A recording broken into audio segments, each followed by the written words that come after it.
Hey team, you're about to experience my interview with Shiv Agarwal.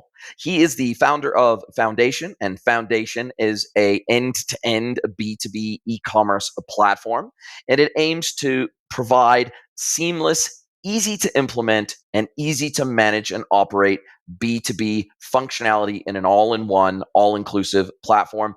They also claim that the website should be able to be set up in under 15 minutes, which is a pretty bold claim. Shiv is also the previous co-founder of Fabric, a headless D2C and B2C e-commerce solution. So this guy definitely has deep experience in the e-commerce space, and he's trying to repeat his past successes with platform technology with Foundation. We had a great conversation about where B2B e-commerce is headed and how he thinks Foundation is the new way to do B2B. Enjoy. Welcome to B2B Commerce Corner. Commerce Corner is a sub-series of the E-Commerce Edge podcast discussing all things B2B commerce through the lens of agencies, consultants, merchants, and more. Enjoy.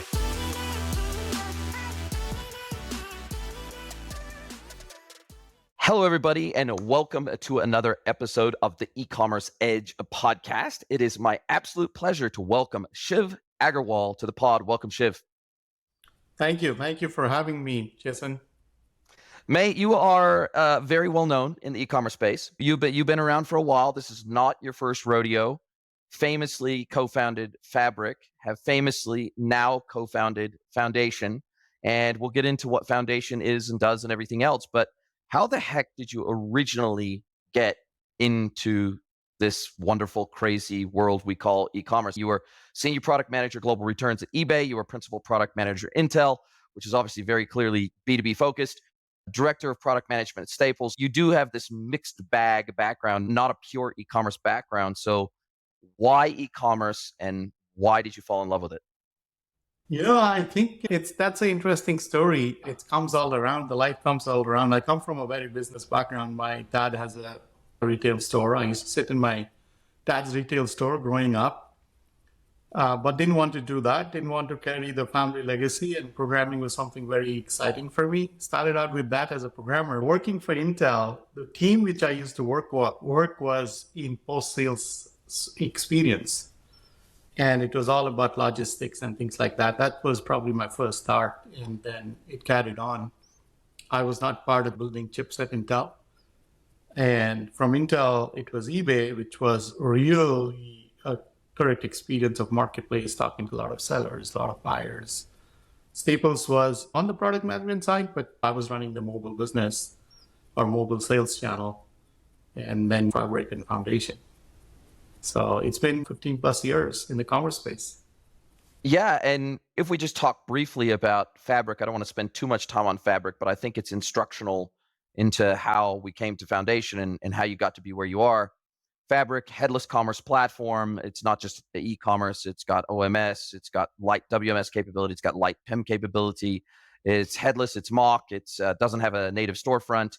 And so you could think of it as a competitor to Commerce Tools is maybe a brand that other people out there have heard of, and some of the other headless commerce platforms that are out in the market are pure headless. They don't have a native storefront. And this, I think maybe you were ahead of the curve with Fabric in some respects. And it's interesting that Fabric was very focused on the B2C and D2C world. And now you've taken all your learnings from Fabric and you've said, hey, why don't I aim this cannon at the B2B space instead? So what came across your radar, came across your desk? Because I went through a very similar journey. My history, and I've been in this industry for 24 years now, started out very much with a B2C and D2C focus, a B2C, D2C bent, did that for many years. But starting about probably 6 or maybe a little bit more years ago, I started to see the writing on the wall from a D2C and B2C perspective. Absolutely red ocean. Every agency and their dog, every consultant and their dog, every platform vendor and their dog going after the B2C and D2C e-commerce market. Shopify has largely won that war from a B2C and D2C e-commerce perspective, at least from a monolithic platform perspective. Not entirely. There are some edge cases where Shopify is not a great fit, but they really have started to pull away, I think, from most of their competitors in the D2C and B2C space.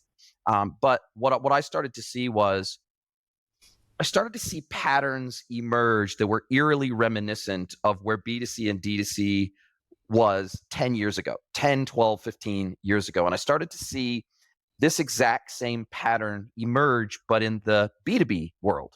And I Yeah. started to realize, geez, B2B, most B2B brands don't do e-commerce, or if they do it badly, or what they consider e-commerce is EDI or punch out. They don't have a self-service e-commerce front end. And so this whole world I felt was ripe for massive disruption. And I just didn't see too many people, brands, tech vendors. I just didn't see too many people going hammer and tongs at the B2B space. Some D2C agencies and B2C agencies would say, oh, we also do B2B e-commerce, but not really. They just had it on their website. Yeah. It wasn't a specialization. And I think you really have to specialize in B2B if you want to be good at it, and if you want to understand all the B2B commerce use cases, and if you want to understand the unique design patterns that exist in the B2B world versus the B2C world, then you really have to focus on it. It can't just be a sideline. It has to be a focus. And is that what prompted you to start looking at B2B too, or was it a different journey to me? Jason, you're pitching foundation. That's exactly what it is, right? And where it started was in Staples. My last 18 months at Staples was in Staples B2B business, which not you and I know much, because what you and I or people in US know about Staples is that stationery store you visit probably once a year. But the Staples mothership is Staples Advantage, which sells to Amazon, Bank of America, all this. That's the mothership. $7 billion business, I think, if I'm right, at that point of time.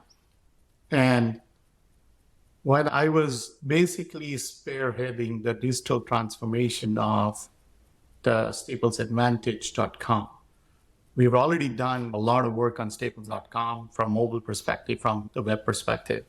And then when I started understanding Staples Advantage, it was not like what you said, 10 years behind. I think it was 20 years behind. And I remember when we had started at Staples, there were these order desks where a customer would basically call and they would write an order. There was, even when I left, a fax machine on which the order comes in and then it goes and becomes a digital order somehow. That is the state of B2B. And I was like very surprised. Oh my God. And at that point in time, I think it was a $3 trillion business, or 13, I don't remember the numbers correctly, but a really huge business. B2B was huge business. And like you said, EDI was the only technology adoption in B2B space. Or these procurement websites, which when you're doing B2B retail, what I like to call it, how does Bank of America buy from Staples? It is through probably a procurement website. So EDI, procurement website, doing probably quite less than EDI. EDI was huge. I think 50% of B2B is still on EDI. The rest, still manual. Still somebody looking at a PDF catalog, filling out an order form and sending it over email, or sending it over fax, or dropping it to a shared drive. And that was always in the back of my mind when building Fabric as well. But again, there's so much happening in the D2C space, and it was so much more exciting and sexy that, oh, okay, let's get back to B2B later on. There's a lot happening in the D2C space itself. Let's just carry on with this wave. And I stepped out of Fabric and I was like, I'm not going to do commerce anymore. I don't want to do startup anymore. I want to do something else. And I started helping out this fintech company build an MVP product. But 6 months down the line, I'm like, no, commerce is all I know. Commerce is what I sleep and eat and breathe. So why not take a stab at B2B? And I started doing more research, and I could basically differentiate between all the flavors of B2B. The B2B retail, which Staples does, selling to another business. And there's B2B, which is between a brand and a manufacturer and a retailer. Brand and a distributor and a retailer, or any middle participant. And that business, the way I found is the back of the store is super ugly. back of the store is super archaic. When you go to a retail presence of a physical retail store, everything is, wow, nice, beautiful. But the back of the store, how the products actually come to the store, that is super, super ugly and super archaic. And even today, even large companies are sending out orders on an Excel file. So that seemed like a huge opportunity. And that's how the journey started. So we are very focused on wholesale, B2B wholesale, and where it could be a brand who wants to have their own wholesale experience, or whether it is an online wholesaler who is not holding any inventory, or any distributor who's holding inventory and is a multi-vendor distributor. So we are focused on that segment, and it's been an exciting almost 2.5 years. And what I'm seeing now, I think the timing is right, like what you said. And there's a lot happening in B2B. There's a lot of external threats. There's a lot of internal chaos going on to improve the B2B experience. And I'm super excited what's going to happen. And this needs to happen. Because at the end of the day, B2B becoming archaic is lost for all participants. The brands, the distributors, the retailers, and the end consumer. And the end consumer walking into a physical store wanting a particular product, but guess what? It's out of stock. Why is Amazon winning? Because they know what to place, at what price, and how many to buy from their vendors. I think it's product, price, inventory. That's where their excellence is. But the physical stores, when it comes to, because of all the work required to place something on a retail shelf, and how archaic that process is, losing in that aspect. Not being able to put the right product at the right price and the right quantity of those. And I think if we improve on that, then everybody wins, even the consumer. So that's our vision. And yeah, exciting journey. It is exciting. And one of the other fundamental structural shifts that I'm witnessing happening in the B2B space, and I'd love to get your take on this, is that historically B2B wasn't forced to have modern buying experiences, typically because they had monopolies, meaning that if a manufacturer manufactured a product, they would appoint maybe a regional distributor, a regional wholesaler of some variety. They would be given a region that they owned. Maybe it was a country region, maybe it was a state region, maybe it was a city region. They had catchments that they were responsible for. And they were effectively granted a monopoly of distribution in those regions. So, and they of course had to fulfill certain requirements. They had to hold a certain amount of inventory. They had to make a certain amount of purchases in a year. They had certain maybe obligations that they had to fulfill. But ultimately, once you awarded a distributorship or a wholesale account with a manufacturer in a given region, it was like your job was done. You basically, you bring in the inventory, the manufacturer would point anybody who made an inquiry about your product to you if you were in that region. And that was it. That was it. Your sole job was to bring cartons, pallets, and containers in, warehouse it, and then ship it out when the orders came through. And so you had no incentive. You had no challenges to your monopoly in many cases. And as a result of that, it created this very incestuous, very closed shop, very old boy club, I like to say, version of the B2B world. And that is not the case. I have seen, especially since COVID, manufacturers aren't appointing exclusive distributors anymore. They'll say, yeah, you can be a distributor, but we ain't giving you exclusive. In fact, we're probably going to compete against you in market. We're going to sell direct. We're probably, as a manufacturer, we're probably going to have a direct B2B channel in market, and we're probably going to have a direct D2C channel in market. We're going to compete against you as a distributor. So you're going to have to add value. You're going to have to carry a broader range. You're going to have to hold deeper inventory. You're going to have to put better product information up. You're going to have better customer service. You're going to have faster logistics. You're going to have to add value if you want to win by carrying our products as a distributor or a wholesaler. You are going to have to add value, and we are not going to give you a monopolistic advantage. And this is something that I'm seeing. This has completely shaken up the wholesale distribution sector just as much as it's shaken up the manufacturing side of B2B.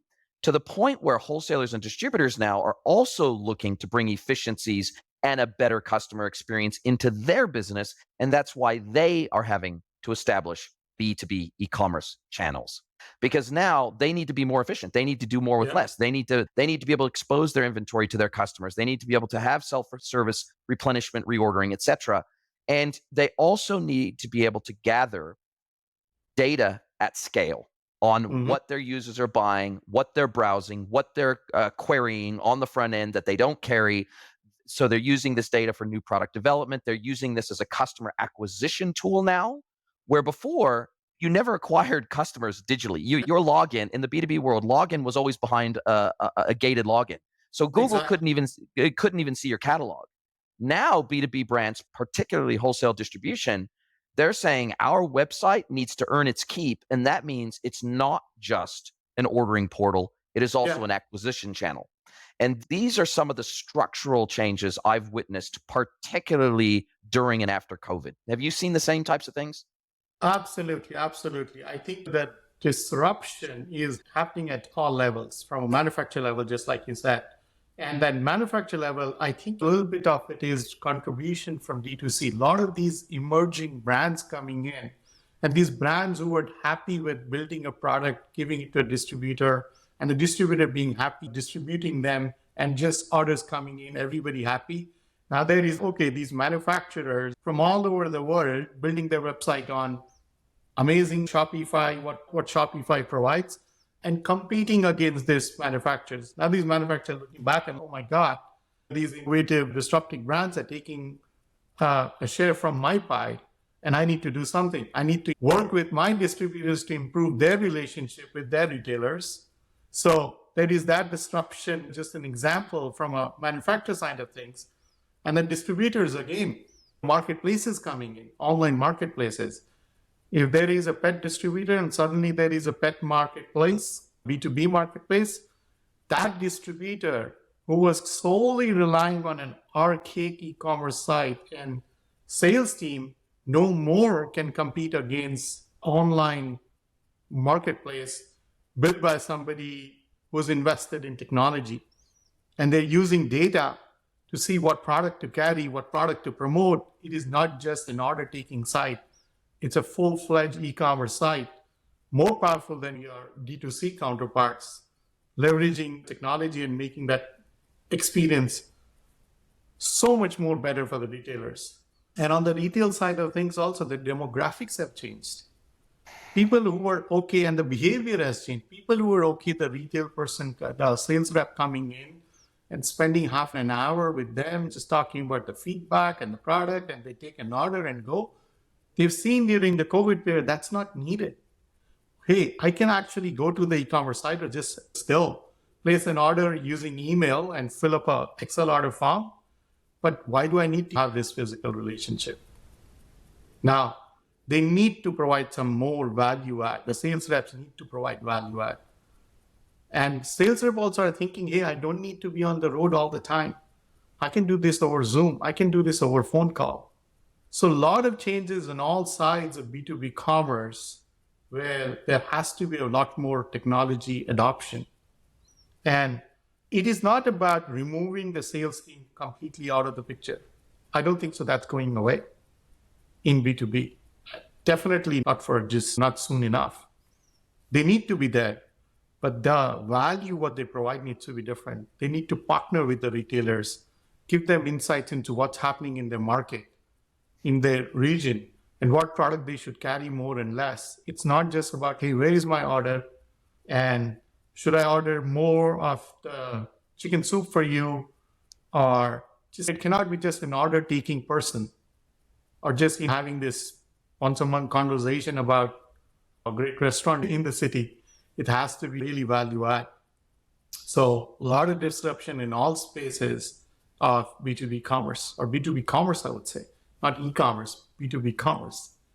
No question about it. And I think you raise a very good point, which is that, again, just as we saw the rise of the marketplace over the last decade in the B2C and D2C sphere, we have seen, particularly over the last 24 months, the rise of the B2B marketplace, and in particular, the vertical specific B2B marketplace. And in particular, the largest wholesale distributors in the world are now establishing their own marketplaces where they are just one supplier into their own marketplace, to where now they're effectively establishing almost like a drop ship scenario where they're capturing, if they're strong in their vertical, they're capturing massive amounts of market share from an ordering perspective, and then they're distributing those orders to other manufacturers who are selling directly on their platform. And that really speaks to an asset light model. A lot of these wholesale distributors are realizing we don't actually need to carry in stock 100% of the inventory that we're selling. If we can create an endless aisle perspective, because what they're saying is, they're saying, look, if we carry every single item that we sell, we can probably only maybe have 10,000 products, 12,000 products, 20,000 products. If we want to carry 1 million SKUs, that's almost impossible. That the amount of capital required to build a wholesale distribution platform where you hold in stock 1 million SKUs, it's almost unachievable by all but the largest brands. However, if you're a distributor and you hold the top 20% in terms of the throughput of your SKUs, if you carry 20% of your inventory in stock at all times, but effectively you create an endless aisle where you can hold 1 million SKUs. So you've only got 200,000 SKUs in stock at any given point in time, but you've got 800,000 additional SKUs available. And then if you have the tech and the smarts to be able to distribute those orders to their relative distributors or manufacturers from there for direct fulfillment to the customer, then you can clip the ticket on 1 million SKUs, not just clip the ticket on 200,000 SKUs. And I think this is what a lot of wholesale distributors are realizing. And to your point about marketplaces in particular, DC360 predicts that there's going to be over 1,000 vertical specific B2B marketplaces live by the end of 2024. That blows my mind. That absolutely blows my mind. What? So the rise of the marketplace, Yeah. it cannot be ignored. Simply cannot be Wow. ignored. And when we think about your platform that you're building, first of all, it's SaaS. Yes. Second of all, it's got its own storefront. So it's not pure headless in the sense it is headless ready and it is headless capable, but it has its own storefront. That's very different to Fabric. And 3, what do you consider your unique value prop versus something like B2B on Shopify or Oro or VTEX or BigCommerce B2B edition? What was the gap that you identified in the market that made you say, oh, all these other platforms are great, fantastic, they've got their own unique ICP that they can meet in the market, but we want to do things differently because we see a gap that no one is meeting yet? Hey team, I have a big favor to ask you. Please pause this episode and send the link of this episode to someone you know that you think would enjoy this content. Really appreciate you spreading the word. This is how we grow. We're not a Joe Rogan. We don't have big, massive advertising budgets, but we absolutely want to grow. We want to get the learnings from all of these episodes out to as wide of an audience as possible, and we need your help to do it. Thank you, and now back to your listening. Yeah. No, to start with, like you said earlier when we started this, B2B business is completely different than B2C. You cannot be a D2C business, whether you're an agency or a D2C commerce platform, Shopify or whatever, and then say suddenly, hey, we are B2B too, just because you had 4 or 5 more features. That is not going to really help. You need to, first of all, think about that salesperson.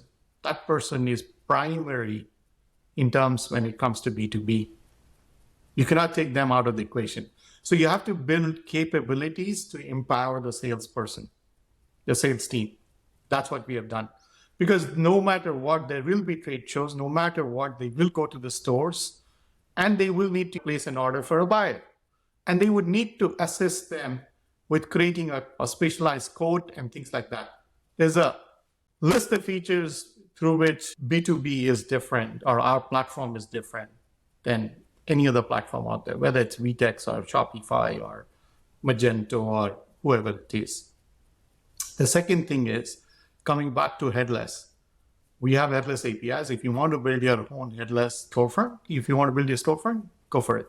But here is the thing. Unlike D2C, B2B is not about building the most amazing experience. It is about enabling a purchase in a most efficient way. You're not just buying one blue shirt.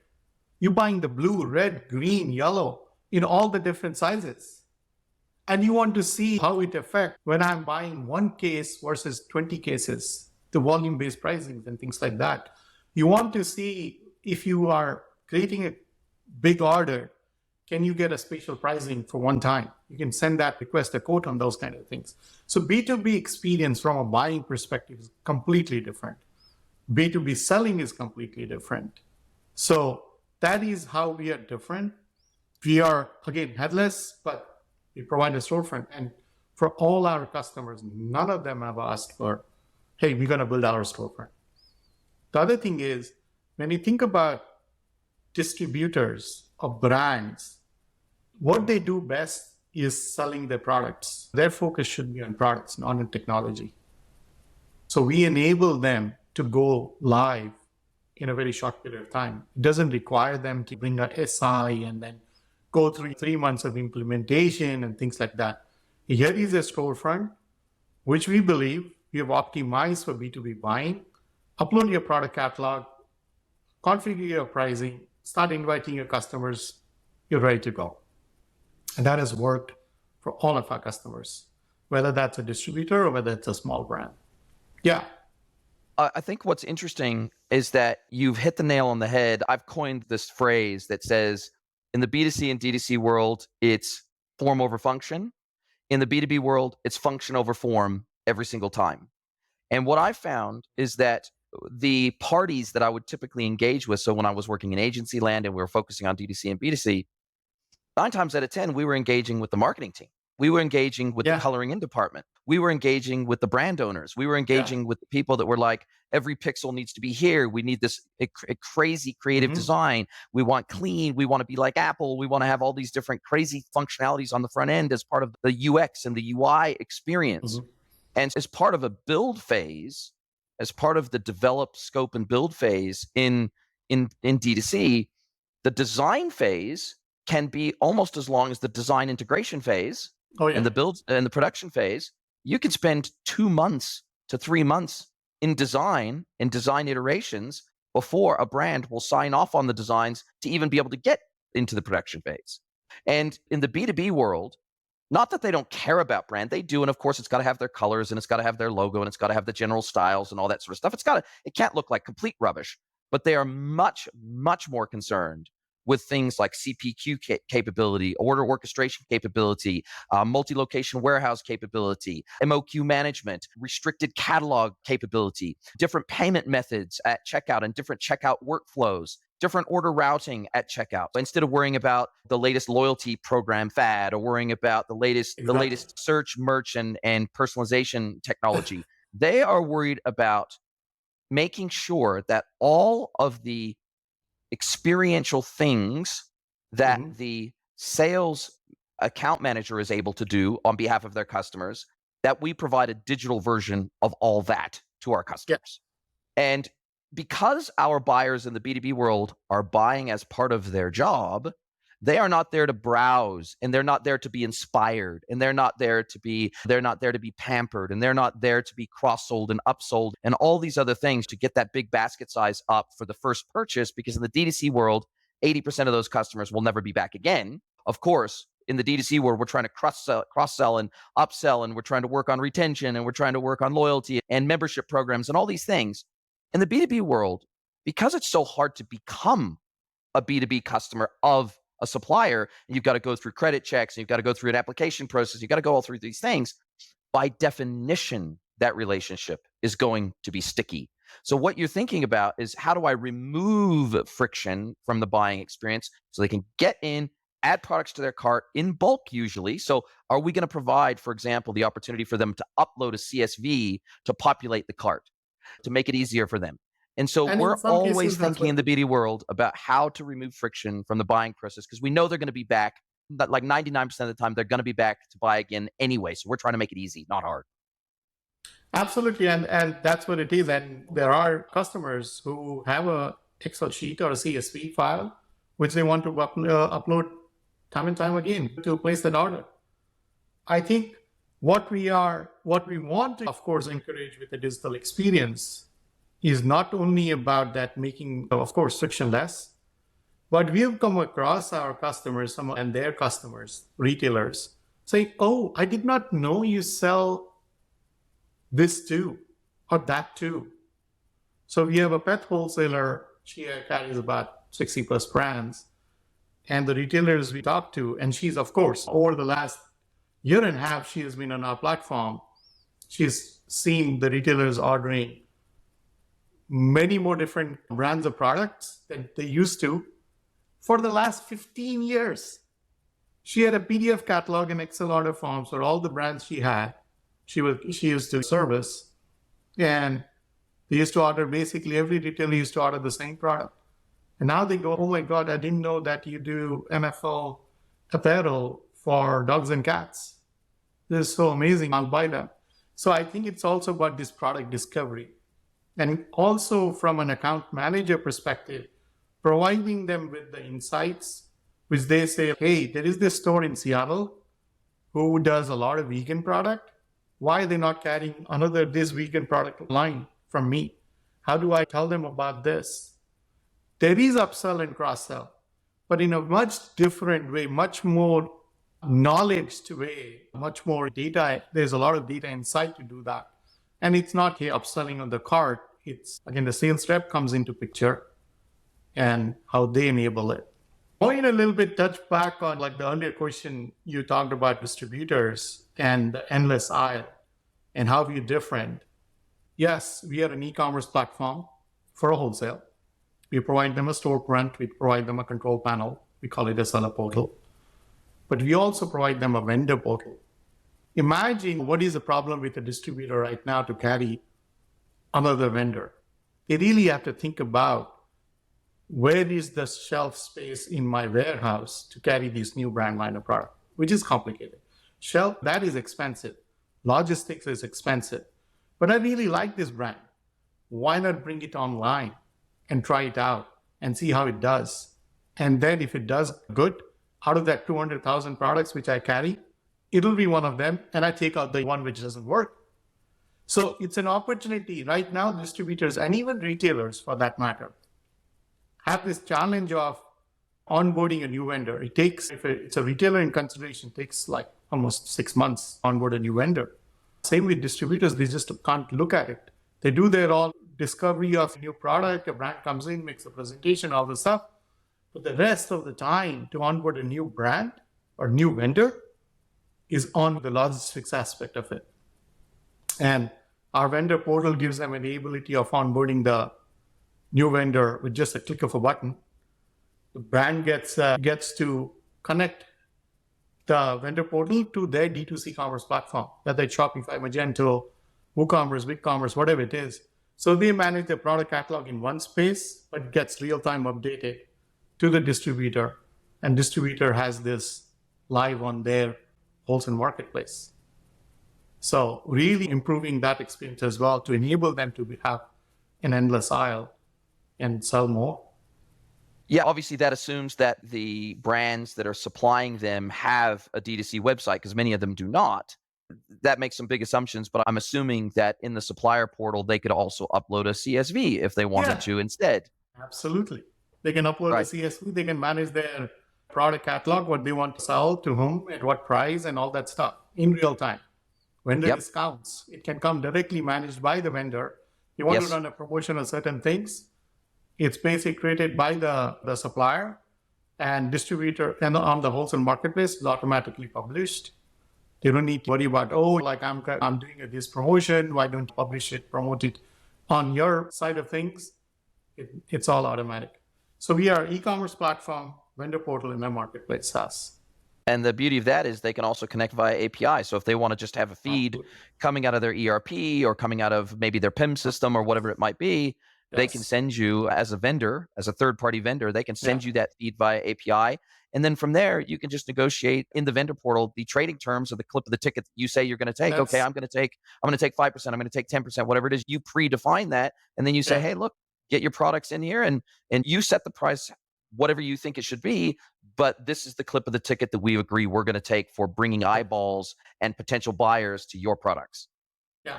I think every distributor should become a marketplace. B2B I agree. marketplace. I They agree. already have They are a marketplace, technically speaking, anyway.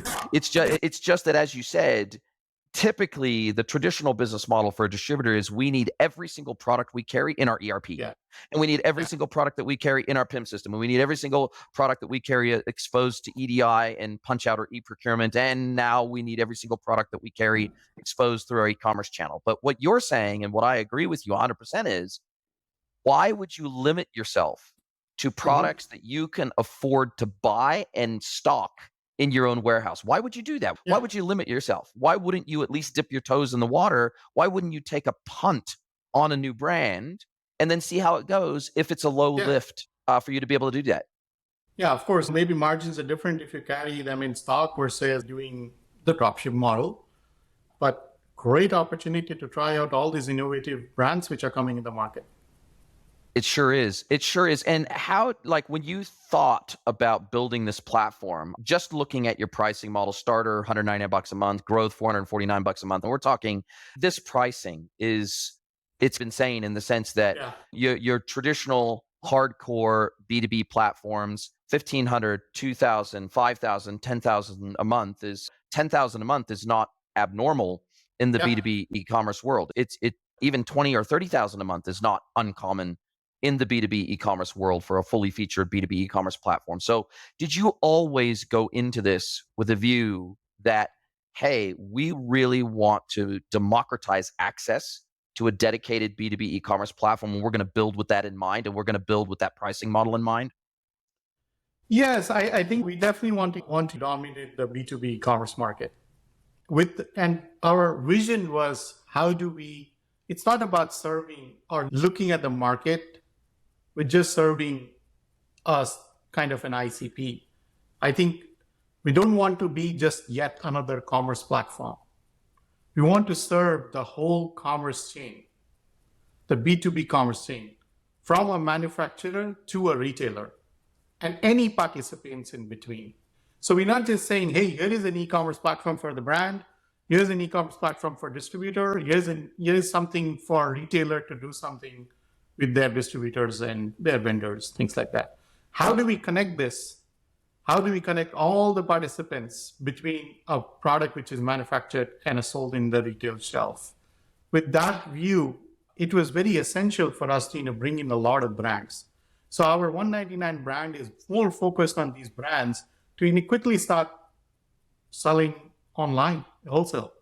And of course, I think we are in this time frame where there is a lot of disruption happening in B2B, but not enough where it becomes imperative for a brand to say, hey, I want to have my wholesale experience, which I control.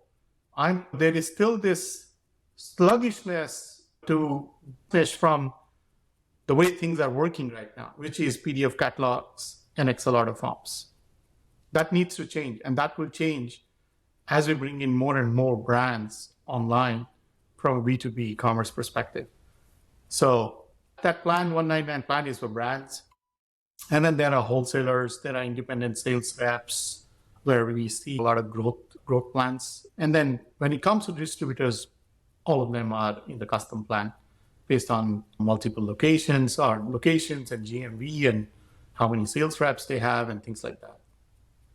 Yeah, admittedly, for $449 a month to be limited to 500 SKUs and to be limited to 3 million in GMV, those are some pretty severe limits. So let's just take a brand that's got, let's say, 20,000 SKUs, and they're doing $5 million a year in GMV that we're going to migrate over to e-commerce, hopefully. What kind of, just to set the expectation so that my listeners know, okay, this is what they could expect to pay if they had these 20,000 SKUs and doing $5 million a year in GMV. What could they reasonably expect to pay? I think $5 million, it's still not a very heavy price. We don't really limit ourselves saying, hey, you have 20,000 SKUs, so your price will be quite high. I think at the end of the day, it's one way or the other, in the e-commerce world, it comes out to what's the transaction happening on your platform. Because transaction means more users, more products, more traffic, all that stuff, right? So I would say about a $5 million customer, probably spending $100 to $1,200 a month, depending on how many sales reps they have. Sure. I mean, makes sense. It's still accessible. It's still democratized. Super accessible. It's still less than $1,000 USD a month. This is not. We're not talking costs that are gonna have people sitting on the fence going, "Ooh, not sure if I can afford this." We want this to be such an insignificant portion of their tech spend that it becomes a no-brainer, right? That's the goal. That's the goal. And you have to understand, unlike D2C, B2B doesn't have 50% or 100% margin. Razor-thin margins usually. Your margins are quite low.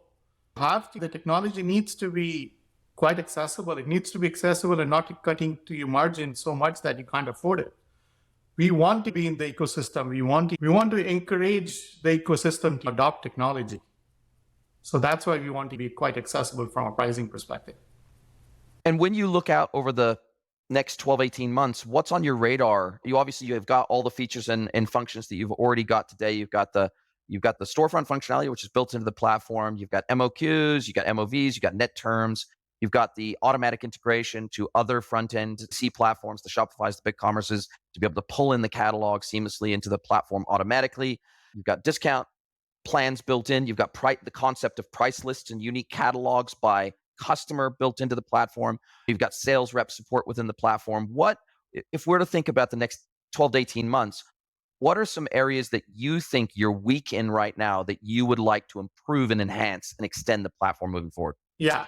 If you think about it, whatever you said was more on the sell side of things. And like I said, we want to connect the whole commerce chain. So now the focus or double dip is on the buy side of things, the vendor portal side of things. Whether it's a distributor or whether it's a retailer, we have a vendor portal. We're building a vendor portal because at certain point of time from a retailer's perspective, they have enough leverage to tell the brand that I'm not going to come to you, you come to me. Let's consider, let's say, REI, for example, right? Now, REI is not going, it is probably right now looking at PDF catalogs and Excel order forms of 1,300 different brands who sell to them. And there is Nike of the world, and then there is a small brand doing $5 million in annual GMV selling to REI. Why not REI why does the buyer sitting in the REI corporate office get to go into one single place, see all the vendors, and basically place an order there? Why do they have to look into 100 different product catalogs? So from a buy side of things, we are trying to double dip on retail store chains and franchises and franchisee models. And also from a distributor side of things, similar concept of a vendor portal, or basically a vendor portal, but for a different purpose. So that as well. And then we're adding on headless capabilities, basically, which is APIs. So that data, that product data can be published into the e-commerce storefront of, let's say, rei.com. So that's our focus, more on improving the buying side of things. Features to compensate not having an ERP, the purchase flows, purchase orders, and those kind of capabilities. Yeah. So order orchestration and order management kind of end to end. So let's say you're a B2B brand and you're still relatively small. You don't have a NetSuite. You don't have a D365. You don't have an Epicor, but you have QuickBooks for your B2B business. Yeah. Then how do we do more heavy lifting in the commerce platform and still allow us to stay on QuickBooks a little bit longer than having to migrate from a QuickBooks to a NetSuite or a D365 or something more heavy duty and much more expensive? Exactly.